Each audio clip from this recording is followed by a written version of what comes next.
Assalamualaikum warahmatullahi wabarakatuh. Selamat malam semua.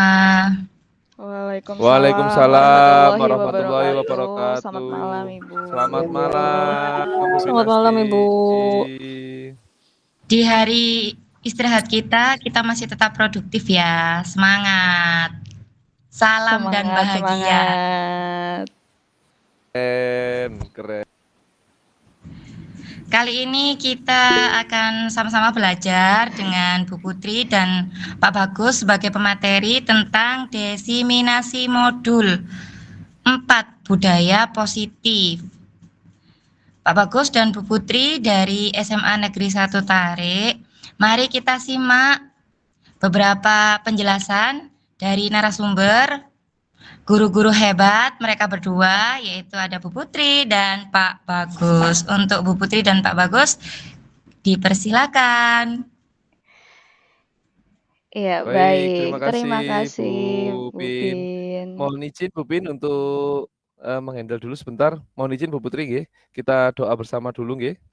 Siap? Oke, baik. Sebelum kita memulai kegiatan desiminasi praktek baik modul 1.4 budaya positif, marilah kita berdoa menurut agama dan kepercayaan kita masing-masing agar kegiatan ini bisa berjalan dan terlaksana dengan baik, dan semoga nanti kegiatan ini juga bermanfaat untuk kita semua, terutama di SMA Negeri 1 Tarik. Amin amin ya rabbal alamin. Berdoa saya pimpin, berdoa disilahkan.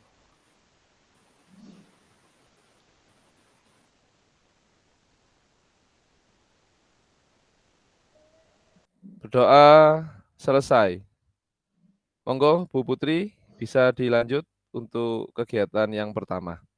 Ya, baik. Terima kasih Pak Bagus dan terima kasih kepada Ibu Pinasti. Dan saya pertama-tama ingin mengucapkan semangat pagi, walaupun kita sekarang sudah sore ya Bapak Ibu ya, waktunya untuk istirahat, namun Bapak Ibu menyempatkan waktunya untuk berdiskusi bersama kami. Terima kasih saya ucapkan sebesar-besarnya kepada Bapak Ibu guru hebat SMA N1 Tarik yang ingin belajar bersama-sama di Google Meet pada malam hari ini. Baik, puji syukur kehadirat Allah Subhanahu wa taala yang telah memberikan kita semua kesempatan ilmu yang dimana kita diberikan hari-hari yang dimana untuk selalu menjadi lebih baik, menjadi guru yang menuntun murid-murid kita ke arah yang lebih baik, dan kita tentu juga diharapkan menjadi guru yang lebih baik daripada hari yang sebelumnya agar murid-murid kita menjadi benih-benih budaya yang sangat luar biasa. Baik, maksud dari diskusi kita pada malam hari ini Bapak Ibu, yang dimana tentu pada diskusi malam hari ini terdapat hal-hal yang mungkin perlu kami sampaikan terlebih dahulu.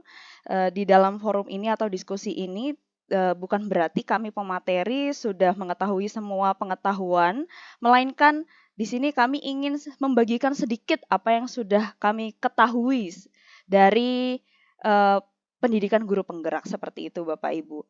Nah, alangkah lebih baiknya mungkin Bapak Ibu juga sebagai Bapak Guru Ibu hebat di SMA N1 Tarik melengkapi apa yang sudah kami paparkan mungkin nanti, dan nanti juga akan ada sesi pertanyaan seperti itu. Baik Bapak Ibu, mengenai menjadi seorang guru tentu kan ada hal-hal yang perlu kita perhatikan, tidak hanya mengenai materi, melainkan berbudaya positif. Bisa di next, Pak Bagus? Ya, dan ini disusun oleh kami. Ya, lanjut Pak. Ya, baik. Di sini ada pertanyaan-pertanyaan pemantik yang dimana kita juga bertanya-tanya mengenai apa sih sebenarnya budaya positif itu, dan bagaimana kita membudayakan budaya positif itu, meningkatkan motivasi belajar dan lain-lain.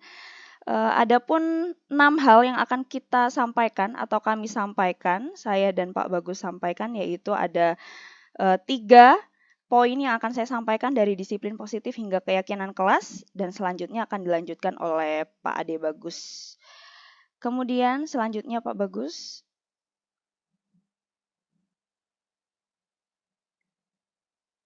Ya, untuk yang pertama-tama Bapak Ibu, jadi memang kita wajib memahami terlebih dahulu mengenai perubahan paradigma, mengenai budaya positif ini. Tentu untuk ini perlu ada konsep, bisa kita baca di sini ada A dan B yang dimana Anda dan teman Anda, anggaplah Bapak Ibu sebagai A-nya atau dan teman Bapak Ibu guru ini sebagai B. Kemudian sobeklah, kita bisa memvisualisasi di dalam ini ya, bayangan kita Bapak Ibu walaupun kita tidak sambil melakukan.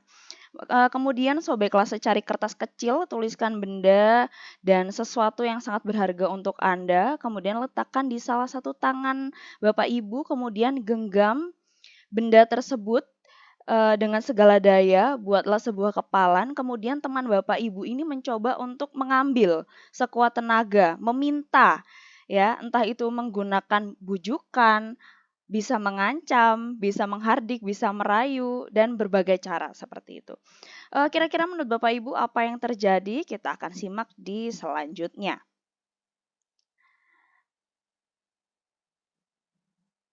Ya, baik. Perubahan paradigma ini adanya ilusi kontrol yang dimana ada 4 ya Bapak Ibu, yang dimana ada ilusi guru mengkontrol murid, ilusi bahwa kritik dan membuat orang merasa bersalah, kemudian ilusi bahwa semua penguatan positif, efektif, dan bermanfaat. Adapun ilusi yang terakhir yaitu bahwa orang dewasa memiliki hak untuk memaksa.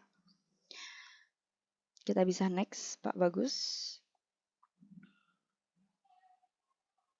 Ya, baik. Tentu dalam berbudaya positif, adapun stimulus respon yang dimana ini nanti akan ada kaitannya mengenai hukuman dan ganjaran. Namun di sini kita membahas kulit luarnya terlebih dahulu, Bapak Ibu. Di sini terdapat stimulus respon yang dimana kita mencoba mengubah orang agar berpandangan sama dengan kita. Kemudian teori kontrol atau pilihannya kita berusaha memahami pandangan orang lain tentang dunia. Nah, dari kedua hal ini sebenarnya siapa sesungguhnya yang memiliki kontrol? Nah, ini kan bisa menjadi pertanyaan pemantik juga untuk kita semua. Dan yang di stimulus respon yang paling akhir, model berpikir menang atau kalah. Untuk yang sebelah kanannya, teori kontrol yaitu model berpikir menang-menang. Tentu dalam hal ini, poin-poin ini untuk menuju ke positifan, yaitu kita lebih mengarah ke teori kontrol ya Bapak Ibu. Baik, kita bisa next Pak Bagus. Ya, di sini terdapat bagan-bagan yang dimana banyak hal yang perlu kita pahami mengenai disiplin positif. Karena memang berbudaya positif akan jauh lebih efektif jika kita sudah disiplin yang positif seperti itu. Nah, tentu dalam disiplin positif ini terdapat beberapa hal, teori motivasi, 5 posisi kontrol, dan kita juga harus memahami 5 dasar kebutuhan manusia yang dimana yang akan kita hadapi yaitu peserta didik kita, kemudian makna disiplin itu sendiri. Nah, di sini dapat kita pahami bahwasannya motivasi-motivasi murid-murid kita tentu sekarang mungkin ada beberapa yang kurang bisa dioptimalkan di sekolah kita, namun akan bisa kita upayakan Bapak Ibu. Yang pertama, kita harus menghindari hukuman, ya. Kita juga harus memperhatikan imbalan apa yang akan kita berikan. Kemudian kita juga harus membangun bagaimana murid kita ini bisa menghargai dirinya sendiri. Ya, kemudian adapun fungsi guru, kita sebagai guru memiliki posisi kontrol yang sangat penting, ya, yang dimana sebenarnya capaiannya itu adalah sebagai manajer Bapak Ibu. Kalau memang di posisi kontrol yang pertama ada penghukum, pembuat rasa bersalah, nah ini posisi yang dimana paling dihindari. Mungkin kalau untuk pembuat rasa bersalah, kita bisa ke arah sana, kemudian tidak lama dari itu kita harus menunjukkan bahwasannya kita ke posisi kontrol yang manajer. Untuk teman pemantau itu tidak diperkenankan untuk kita lakukan di dalam suatu situasi atau keadaan atau sebuah menghadapi masalah. Namun yang paling puncak yaitu adalah posisi manajer seperti itu. Baik, untuk pada penyampaian saya kali ini, saya akan berfokus kepada yang dimana keyakinan kelas, yang dimana keyakinan kelas ini berfokus pada motivasi itu tadi. Dan di sini ada pengertian disiplin dari para ahli, Socrates dan Plato. Ya. Oke, baik. Enggak apa-apa, next aja Pak Bagus. Ya, next lagi boleh. Ya, nah tentu nilai-nilai kebajikan apa sebenarnya? Selain posisi kita yang perlu kita perhatikan, kemudian siapa yang kita hadapi, yaitu murid kita sendiri, kemudian situasi apa yang akan terjadi, mungkin akan beberapa situasi yang akan kita hadapi sebagai guru, namun kita juga memperhatikan mengenai nilai-nilai kebajikan, entah itu untuk keyakinan kelas ataupun dalam menghadapi sebuah masalah, yang dimana nilai-nilai kebajikan ini itu kita berpusat kepada profil pelajar Pancasila, yaitu dari beriman bertakwa kepada Tuhan Yang Maha Esa hingga kreatif. Baik, dilanjut Pak Bagus, karena saya yakin Bapak Ibu guru hebat yang hadir pada malam hari ini sudah hafal ya, sudah di luar otak bahwasannya mengenai profil pelajar Pancasila. Nah, ini tadi yang sempat saya singgung dan ini akan nanti dikaitkan dengan keyakinan kelas. Sebenarnya apa sih keyakinan kelas itu? Nah, kita bahas motivasi perilaku manusia dulu. Yang pertama, untuk menghindari ketidaknyamanan atau hukuman. Nah, ini sebenarnya motivasi dari eksternal. Nah, ini bisa jadi datang dari diri kita sendiri atau bahkan dari rekan murid kita. Nah, itu. Kalau ini kasusnya itu bully ya, tapi karena kita sedang menghadapi, anggaplah situasinya guru dan murid seperti itu. Nah, ini eksternalnya berarti kita. Nah, ini untuk motivasi internalnya tadi sudah saya sebutkan, yaitu untuk menghargai diri sendiri. Saya akan menjadi orang yang seperti apa yang bila saya melakukannya, seperti itu. Kita bisa next saja Pak Ade. Saya jadi terbiasa manggil Pak Ade ini daripada Pak Bagus. Iya, baik. Nah, ini tentu dalam budaya positif, kemudian memahami motivasi, yang dimana akan tertuju keyakinan kelas, tentu ini menjadi salah satu pegangan kita juga Bapak Ibu, yang dimana hal ini memperhatikan salah satu aspek pendidikan filosofi, pendidikan dan pengajaran kita di Indonesia, yaitu pendapat Ki Hajar Dewantara, bahwasannya belajar itu adalah merdeka, tidak terlepas dari sebuah perintah, tapi merupakan kesadaran diri dari peserta didik kita. Dan bisa dikaitkan dengan situasi atau kesalahan mungkin atau peristiwa. Semoga dengan adanya ini ya budaya positif, kita bisa memberikan arahan sebagai manajer ya. Kemudian ini kita beralih ke dihukum oleh penghargaan. Tentu Bapak Ibu, dalam hukuman atau dalam penghargaan ini sebetulnya menjadi salah satu dilema ya, salah dua dilema. Yang dimana jika kita menghukum murid-murid kita, itu juga sepertinya kurang tepat seperti itu ya. Untuk memberikan reward, itu juga seperti reward apa yang akan kita berikan. Nah ini kenapa penghargaan bisa dikatakan dihukum, seperti dihukum, bahwasannya memang ketika peserta didik kita melakukan hal yang sekolah inginkan atau yang kita inginkan, karena adanya adanya penghargaan atau takut dihukum. Nah, ini kan sama-sama menjadi candu ya Bapak Ibu. Di sini akan mengakibatkan pengaruh jangka pendek dan jangka panjangnya. Kemudian ada penghargaan menghukum itu sendiri dan mengurangi ketepatan dari esensi yang namanya keyakinan atau kesepakatan atau peraturan. Kemudian penghargaan tidak efektif, kemudian penghargaan merusak hukuman. Jadi kalau memang kita bisa berfokus dari slide ini, bahwasannya memang kita secara tidak langsung dihukum oleh sebuah reward kalau kita memang memberikan reward yang berlebihan seperti itu Bapak Ibu. Bisa next Pak Bagus. Nah, ini kebalikan, dihukum oleh penghargaan, penghargaan menurunkan kualitas, penghargaan mematikan kreativitas, dan penghargaan mengurangi motivasi intrinsik. Baik, jadi mungkin di sini dengan adanya penghargaan, peserta didik kita jadi berkurang motivasi intrinsiknya. Dia hanya mendapat motivasi eksternal karena mungkin takut dihukum, ya, atau takut diberikan pengarahan yang lebih dalam oleh Bapak Ibu guru. Jadi kesadaran itu tidak datang dari dirinya sendiri. Oke, next Pak Bagus. Berikut ini merupakan apresiasi bentuk program kebajikan, ya, seperti ini. Mungkin kata-katanya yang bisa kita implementasikan dalam kelas. Pembukanya seperti ini, nilai kebajikannya rasa empatimu besar sekali, dan situasi apa yang bisa kita gunakan dari kata-kata ini pada saat menolong murid baru di kelas kita. Ya, jadi kita wajib mengapresiasi apa yang dilakukan dari peserta didik kita. Tentu dari slide ini bisa kita amati, yaitu mengapresiasi sebuah perilaku baik dari peserta didik kita. Bisa next, Pak Bagus?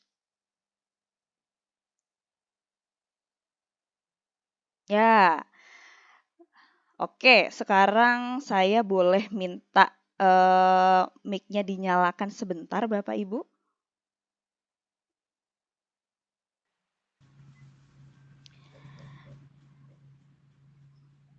Ya, bisa ya. Terima kasih, Bu Pin. Untuk yang lainnya bisa dinyalakan untuk mic-nya. Ya.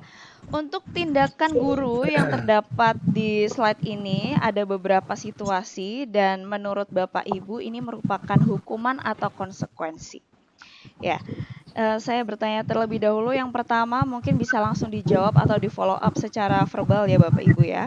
Yang pertama, mencatat 100 kali di dalam buku kalimatnya, yaitu adalah saya tidak akan terlambat lagi. Nah, ini merupakan salah satu hukuman atau konsekuensi Bapak Ibu. Hukuman, oke, baik. Kemudian lari mengelilingi lapangan basket 2 kali. Saya catat ya Bu. Bu Putri, saya catat ya Bu, jawaban teman. Oke, siap. Terima kasih Pak Bagus. Lari mengelilingi lapangan. Yuk. Hukuman. Oke.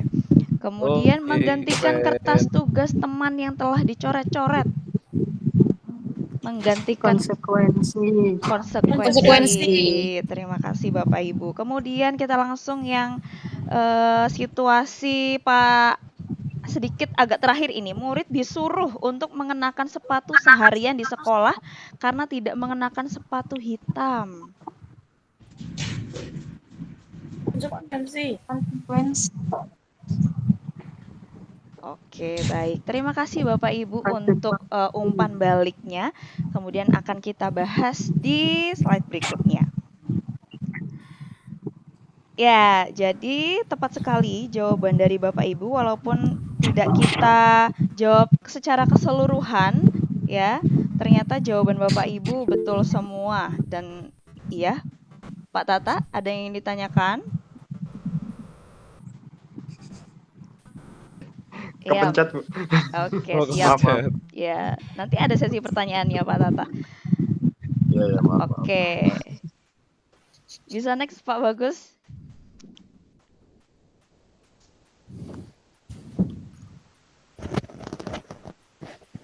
Iya, bisa di next Pak Bagus, minta tolong. Oke, baik. Ini perbedaan hukuman dan konsekuensi, ya, yang dimana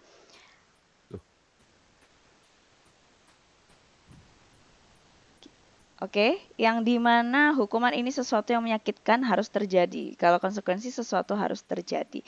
Jadi intinya adalah kalau hukuman ini memang sifatnya paksaan ya Bapak Ibu. Kalau konsekuensi ini memang sesuatu hal kegiatan yang memang sudah sewajarnya dia lakukan. Contoh dalam situasi ada 2 murid kita yang berkelahi, kemudian dua-duanya mungkin di posisi yang salah ya. Yang satunya mungkin nyontek, yang si A ini nyontek, kemudian yang si B-nya marah karena tugasnya dicontekin. Kemudian mereka ini berantem seperti itu ya, katakanlah Bapak Ibu. Kemudian kancingnya si A ini terlepas. Nah, memang background-nya itu karena mencontek ya. Namun kalau memang sampai emosinya meluap seperti itu, sampai kancing bajunya temannya itu terlepas, berarti kan memang sudah sewajibnya yang si B ini untuk apa?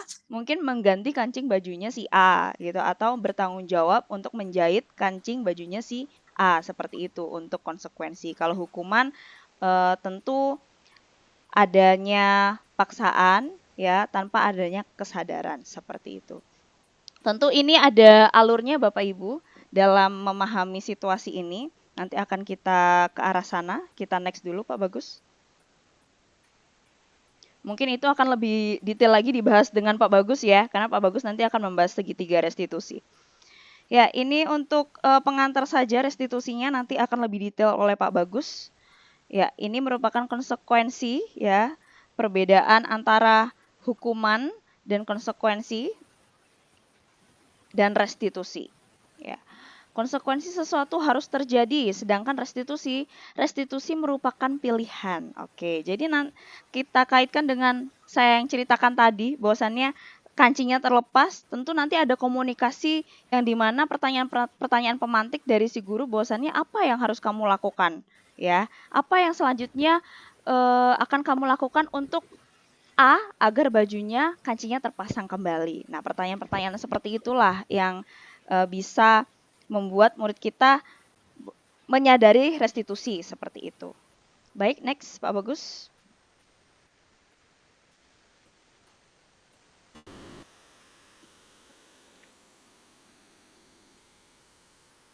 Ya, ini bisa di skip aja. Ini nanti Pak Bagus aja yang menyampaikan. Ya, baik. Jadi memang untuk kesempatan saya pada kali ini lebih berfokus kepada yang keyakinan kelas, karena memang budaya positif ini bisa kita paparkan kepada kelas kita. Tidak harus kita sebagai wali kelas, melainkan sebagai guru mata pelajaran juga dapat kita implementasikan. Untuk sekolah juga dapat kita implementasikan, namun kita fokus ke keyakinan kelas terlebih dahulu. Baik, next Pak Bagus.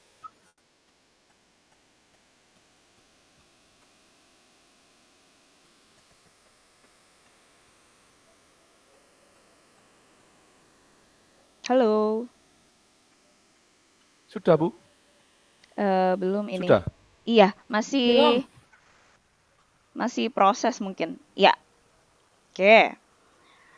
Nah, ini ada beberapa pertanyaan. Kenapa kok harus keyakinan kelas ya yang dimunculkan? Kenapa bukan peraturan? Karena biasanya kita menggunakan kata-kata peraturan atau kesepakatan seperti itu ya. Mungkin kesepakatan lebih oke daripada kita menuliskan peraturan gitu ya, jika kita pertama kali masuk di dalam kelas. Nah, mengapa kita memiliki peraturan harus menggunakan helm bila mengendarai kendaraan roda 2? Nah, ini kan sebuah pertanyaan-pertanyaan pemantik, kenapa kok kita menyebutnya keyakinan kelas. Nah, hal ini juga untuk mendukung motivasi intrinsik, bukan ekstrinsik ya, bukan dari eksternal yang tadi sudah kita paparkan di awal. Kemudian ini menggerakkan keyakinan-keyakinan hingga kebajikan-kebajikan yang sudah ada sebetulnya di dalam diri peserta didik kita. Dan hal ini juga bisa mengarahkan peserta didik kita untuk mengikuti aturan-aturan atau keyakinan sekolah, bahkan keyakinan kelas. Ya, baik, ini sebuah gambaran dari budaya positif, dan kita ada wajibnya menciptakan lingkungan yang positif, kemudian kita membuat keyakinan kelas dan peraturan kelas. Baik, next, Pak Bagus.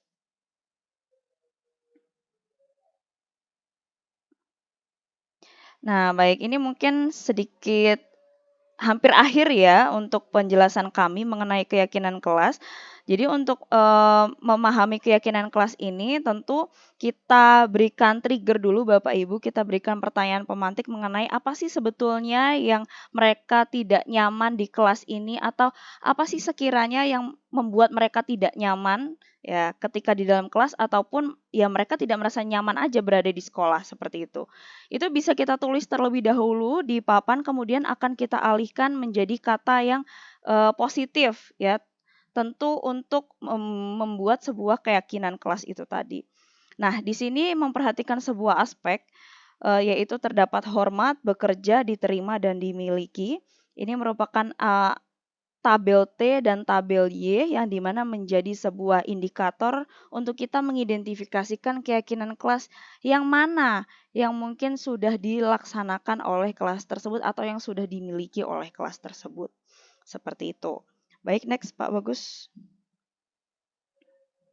Ya, baik. Ini yang lebih detailnya Bapak Ibu mengenai tabel Y yang dimana terdapat terdengar, berperilaku, terlihat. Apakah di kelas kita ini peserta didik kita atau bahkan kita sendiri sudah berperilaku dengan baik, sudah melaksanakan 5S karena semester ada 5S ya Bapak Ibu ya. Kemudian terlihat seperti apa kelas kita?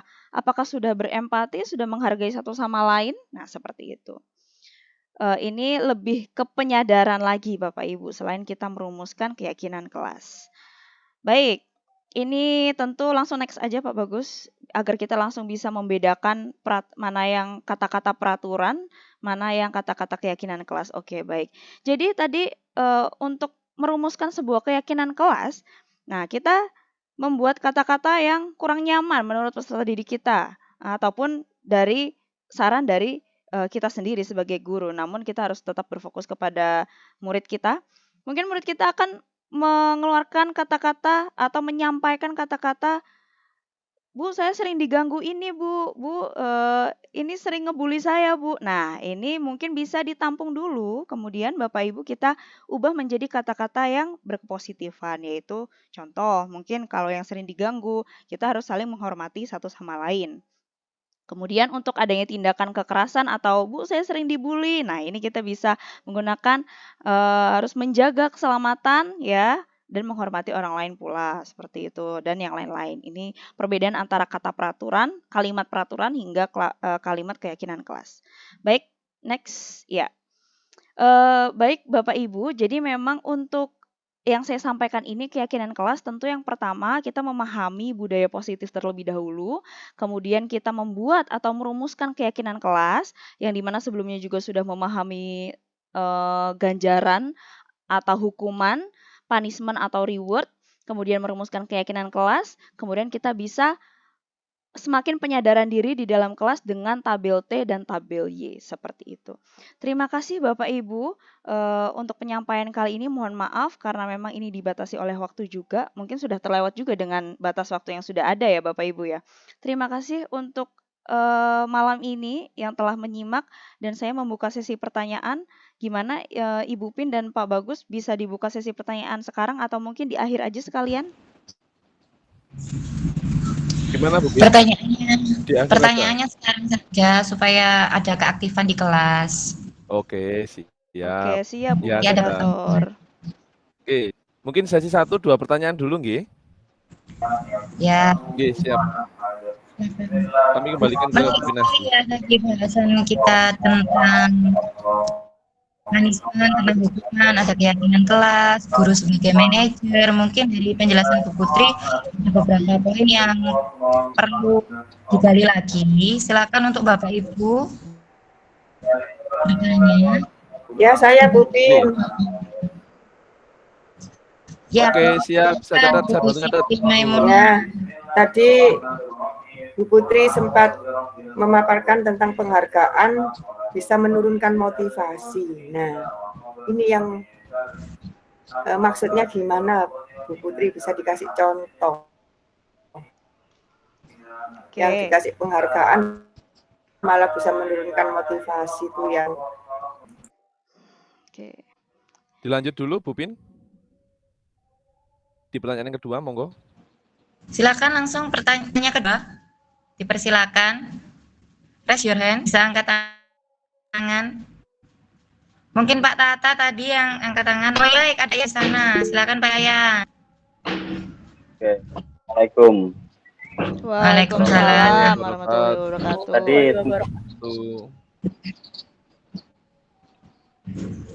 Tadi yang mau saya tanyakan di sini tentang guru sebagai manajer. Tadi sudah sempat dijelaskan, tapi bisa nggak secara lebih faktual gitu? Kira-kira peran seperti apa sih sebagai manajer itu? Dan itu diemban oleh wali kelas saja atau semua guru mapel yang mengampu kelas tersebut atau gimana? Gitu. Makasih. Assalamualaikum. Waalaikumsalam warahmatullahi wabarakatuh. Silakan langsung dijawab.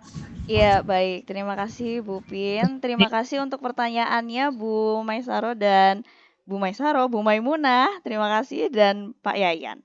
Baik, saya akan menjawab dari Bu Maimunah terlebih dahulu, yaitu adalah penghargaan. Mengapa penghargaan ini menurunkan motivasi? Baik, jadi pada slide yang awal-awal Bu Mai tadi sudah kami sampaikan bahwasannya memang motivasi ini terdapat dari yang eksternal, adapun yang internal atau intrinsik. Nah,